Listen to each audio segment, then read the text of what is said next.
ආයිබෝන් කියලා අදත් ඔයාලව smart class YouTube channel එකට ගොඩක් ආදරෙන් පිළිගන්නවා. ඉතින් මේ වීඩියෝ එකෙන් මම කතා කරන්න බලාපොරොත්තු වෙන්නේ ත්‍රිකෝණ ගණන සෙවීම ආශ්‍රිත ගැටලු කිහිපයක්.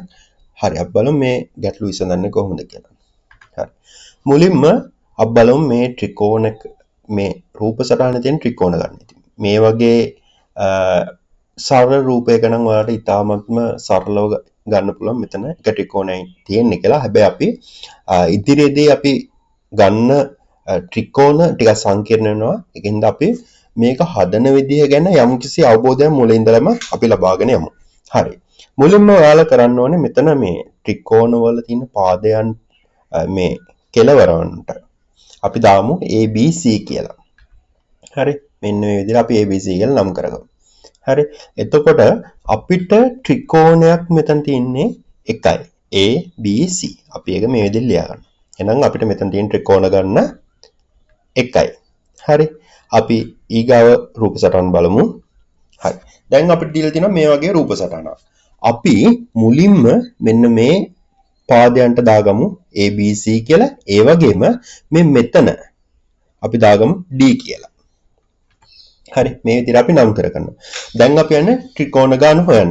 මේ වගේ ත්‍රිකෝණයක් අපි දැක්කහම රූප සටහනක් අපි දැක්කහම අපිට තියෙන ත්‍රිකෝණ ගන්න අපිට එකපාර කියන්න බෑ.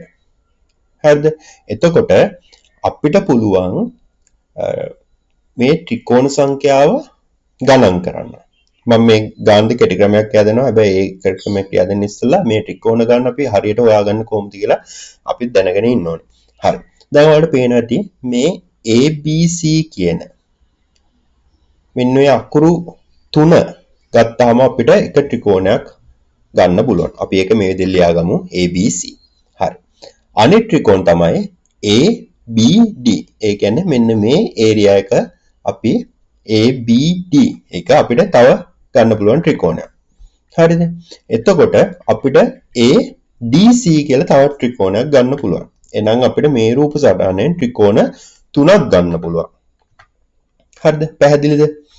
එතකොට දැන් අපිට මෙන්න මේ අපි මේ විදිහට ලියලා ගත්ත එක අපිට ත්‍රිකෝණ ගන්න අපිට ඉතාමත්ම කෙටි ක්‍රමයක් තියෙනවා. ඔයාලා මුලින්ම කරන්න ඕනේ මේ බලන්න මේ කෝණයත් එක්ක මෙතන අපි කොටස් දෙකකට බෙදලා තිනවා. අපි අන්නේ කොටස් දෙක 1 2 කියලා අපි නම් කරගමු. මෙන්න මේ විදිහට. 1 2. දැන් තියෙන ඔයාලට මේ 1 සහ 2 ඉලක්කම එකට එකතු කරන්න. මෙන්න මේ ආකාරයට. 1යි 2යි කීයද? 3යි. එහෙනම් අපේ ත්‍රිකෝණ ගාන කීයද? 3යි. හරි. අපි මේ විදිහට ලියලා හෙව්වා හරි. අපිට ලැබෙච්ච ත්‍රිකෝණ ගන්න 3යි.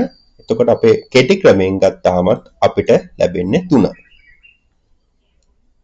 හරිද? දැන් අපි යමු ඊගාව රූප සටහනට. දැන් ඔයාලට පේනවා මෙන්න මේ රූප සටහන අපි කලින් කරපු රූප සටහන වඩා ටිකක් සංකීර්ණයි. එතකොට දැන් අපි බලමු මුලින්ම මේ ටික අපි අක්ෂර යොදාගමු ABC DE කියලා. හරි. අපි මුලින්ම බලමු කෙටි ක්‍රමය අපි පාවිච්චි කරන්න කලින් අපි බලමු මේ ත්‍රිකෝණ සංඛ්‍යාව අපි කොහොමද හොයන්නේ කියලා. ඔයාලට කලින් ගන්න වගේම ABC වලින් එක ත්‍රිකෝණයක් ගන්න පුළුවන්. හරිද? ඊට පස්සේ ඔයාලට පේනවා ඇති මෙන්න මේ තැන්වල එක ත්‍රිකෝණ ගානේ තියෙනවා. හරි. ABD. හරිද? ඊට පස්සේ ADE AEC. දැන් අපිට ත්‍රිකෝණ 4ක් හම්බුණා.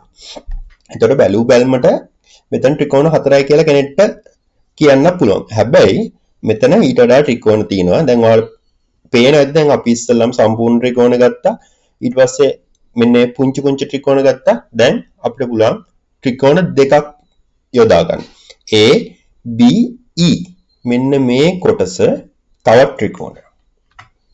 හරිද? දැන් එතකොට තව ත්‍රිකෝණයක් තියෙනවා මෙතන ADC. අපිට ABE කියලා අපි මෙන්න මේ කැලේ එක ත්‍රිකෝණයක් ගත්තා. අනිත් එක තමයි ADC. හරිද? දැන් අපි මෙතන තියෙන ඔක්කොම ත්‍රිකෝණ ගාන ලියාගත්තා. එහෙනම් මෙතන ත්‍රිකෝණ කීයක් තියෙනවද? ත්‍රිකෝණ 6ක් තියෙනවා. හරි. දැන් අපි බලමු මේක කෙටි ක්‍රමෙන් හොයන්න කොහොමද කියලා. එතකොට මම මුලින් කිව්වා අපි මෙන්න මේ තැන් වලට අපි කලින් ගානේ කොටස් දෙකකට බෙදලා තිබ්බේ. ඒකෙන් හින්දා 1 2 ගලාට මෙතන කොටස් 3කට බෙදලා තිනවා. ඒකෙන් හින්දා 1 2 3 කියලා අපි ලියා ගන්නවා. දැන් අපිට මොකද කරන් තියෙන්නේ? මේ ත්‍රිකෝණ ගාන හොයන් තියෙන්නේ මෙන්න මේ ටික එකට එකතු කරන. 1 2 3. 1 2 3 එකට එකතු කරාම 1 2 3යි 3යි 3යි 6යි. එහෙනම් අපිට මේ ත්‍රිකෝණේ තියෙන මුළු ත්‍රිකෝණ සංඛ්‍යාව මේ රූප සටහන් තියෙන මුළු ත්‍රිකෝණ සංඛ්‍යාව 1 ධන 2 ධන 3 සමාන 6යි කියලා අපිට ගන්න පුළුවන්. හරි අපි බලමු ඊගාව ගාන. මේක තමයි අපිට ලැබෙන ඊගාව රූප සටහන. හරි අපි මුලින් ගණන් වල කතා කරා වගේම අපි මේ ටික නම් කරගමු. මෙන්න මේ විදිහට. හරි අපි මේකෙත් අපි ලියලා බලමු පොඩ්ඩක්. කොහොමද අපිට තියෙන ත්‍රිකෝණ ගාන අපි ගන්න කියලා. ABC එහෙමනම් මේ ලොකු ත්‍රිකෝණය ගත්තාම එක ත්‍රිකෝණයක් ගන්න පුළුවන්. ඊට පස්සේ මේ පුංචි පුංචි ටික අපි ගමු. ABD. හරිනේ. ඊට පස්සේ ADE. ඊගාවක AEF. ඊගාවක AFC. හරිනේ. දැන් අපි මේ විදිහට ත්‍රිකෝණ අපිට මෙතනින් පහක් හම්බුණා. හරිද? ඊට පස්සේ අපි බලමු ත්‍රිකෝණ දෙක ගාන දෙක හෝ ඊට වැඩි ප්‍රමාණයක් අපි ලබාගෙන අපි ත්‍රිකෝණ නිර්මාණය කරමු. හරි. A ගත්තා, B ගත්තා, E ගත්තා. මෙන්න මේ ඒරියා එක ගත්තාම අපිට තව එක ත්‍රිකෝණයක් හම්බ වෙනවා. ABE. හරිද? අපි A B පාදයට එක මේ ත්‍රිකෝණ කලින් එකේ 2යි මේකේ 3ක් ගන්න පුළුවන් ABF. හරිනේ. අපි තව ත්‍රිකෝණයක් ලකුණු කරගත්තා. අපිට ABC කියලා ගන්න බෑ මොකද අපි මුලින් ලියාගත්තා. හරි.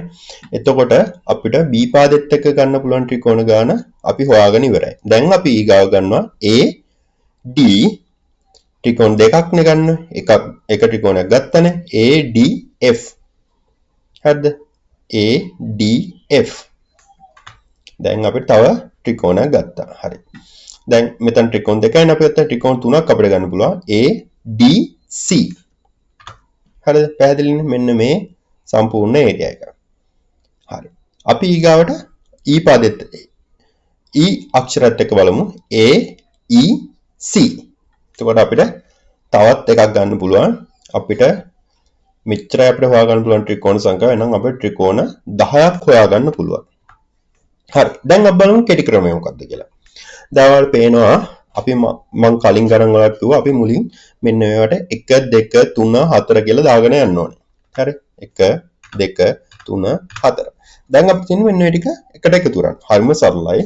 1 ධන 2 ධන 3 ධන 4. හරි?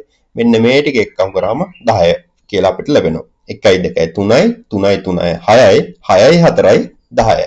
එහෙනම් මේකේ තියෙන ත්‍රිකෝණ ගන්න 10යි. අපි බලමු ඊගාව රූප සටහන. හරි. දැන් අපිට තියෙන්නේ මෙන්න මේ රූප සටහනේ ත්‍රිකෝණ කීයක් තියෙනවද කියලා හොයාගන්න. ඉතින් මම මේකදී ABC කියලා ලියාගෙන හොයන්න බලාපොරොත්තුවක් නැහැ. අපි බලමු කෙටි ක්‍රමයේ යොදාගෙන අපි හොයන්න කොහොමද කියලා. දැන් මම ලකුණු කරගන්නවා 1 2 3 4 5. දැන් මට තියෙන්නේ මෙන්න මේ ටික එකට එකතු කරන්න. හරි. එහෙනම් අපිට එනවා 15 කියලා. 1යි 2යි 3යි 3යි 3යි 6යි 6යි 4යි 10යි 10යි 5යි 15යි. එහෙනම් අපිට ත්‍රිකෝණ ගන්න 15යි. හරිනේ පැහැදිලිනේ? අපි තව එක ගානක් බලමු. හරි. දැන් මේකෙදි මම මුලින්ම 1 2 3 4 5 6 කියලා ලකුණු කරගත්තා. දැන් මට තියෙන්නේ මේ ටික එකට එකතු කරන්න. හරිනේ? 1යි 2යි 3යි 3යි 3යි 6යි 6යි 4යි 10යි 10යි 5යි 15යි 15යි 6යි 21යි. එහෙනම් ත්‍රිකෝණ ගන්න කීයද? 21යි. හරි. දැන් මේ විදිහේ අපි ත්‍රිකෝණ සංඛ්‍යාව හොයන විදිය රූප සටහන් වල ත්‍රිකෝණ සංඛ්‍යාව වෙන හැටි අපි දන්නවා. දැන් අපි බලමු තවත් වෙනස් වර්ගයේ ගැටලු කිහිපයක ත්‍රිකෝණ හොයන විදිය. හරි. දැන් අපිට මුලින් මෙන්න මේ විදිහට තමයි ශීර්ෂයක් කරා තමයි අපි බෙදලා තිබ්බේ. මේ කෝණය හරහා තමයි අපේ රේඛා ගියේ. දැන් මේ පාදයේ හරහා රේඛා ගිහිල්ලා තියෙනවා. හරිනේ. දැන් අපි මුලින්ම මේක නම් කරගමු. ABCDE කියලා. දැන් අපි බලමු මෙතන ත්‍රිකෝණ කීයද කියලා. ABC කියන්නේ එක ත්‍රිකෝණයක්. ADE කියන්නේ තවත් ත්‍රිකෝණයක්. එහෙනම් මෙච්චරයි මෙතන තියෙන්නේ. එහෙනම් ත්‍රිකෝණ ගන්න දෙකයි. හරි. අපි ඒක හොයන කෙටි ක්‍රමය තමයි 1 2 කියලා අපි මෙන්න මේ රේඛාවට ඉදිරියෙන් අපි ලකුණු කරගන්නවා. එහෙනම් දැන් කීයද තියෙන්නේ? රේඛා දෙකයි. එහෙනම් ත්‍රිකෝණ ගන්න දෙකයි. හරි අපි තව ගැටලුවක් බලමු. දැන් මේකදි ගත්තොත් අපි ලකුණු කරගන්න ඕනේ 1 2 3 කියලා. හරිද? දැන් අපිට තියෙන්නේ මෙතන ත්‍රිකෝණ ගන්න කීයද? 3යි. හරිනේ. මේකදිත් අපි ලකුණු කරගමු 1 2 3 4. එහෙනම් අපේ ත්‍රිකෝණ ගන්න කීයද? 4යි. හරිනේ. අපි මේ ගැටලුවක් බලමු. අපි නම් කරගමු 1 2 3 4 5. හරිනේ. 1 2 3 4 5. එහෙනම් තියෙන ත්‍රිකෝණ සංඛ්‍යාව කීයද? 5යි. හරි. එහෙනම් මම හිතනවා ඔයාලා මේ වීඩියෝ එකෙන් අලුත් දෙයක් ඉගෙන ගත්තා කියලා. ඉතින් ඔයාලා අලුත් දෙයක් ඉගෙන ගත්තා නම් තවත් මේ වගේ වීඩියෝ බලන්න කැමතියි නම් ඒ වගේම ඔයාලට මොනවා ප්‍රශ්න ගැටලු තියෙනවා නම් ප්‍රශ්න ගැටලු තියෙනවා නම් ඔයාලා කමෙන්ට් කරන්න. ඒ වගේම channel එක තාම subscribe කරලා නැත්නම් subscribe කරන්න. දිගටම අපිත් එක්ක රැඳී ඉන්න. අපි අලුත් වීඩියෝ මේ වගේ අලුත් වීඩියෝ දිගටම කරන්න බලාපොරොත්තු වෙනවා. ඉතින් තවත් දවසක හමු වෙනතුරු ඔබට සුබ දවසක්.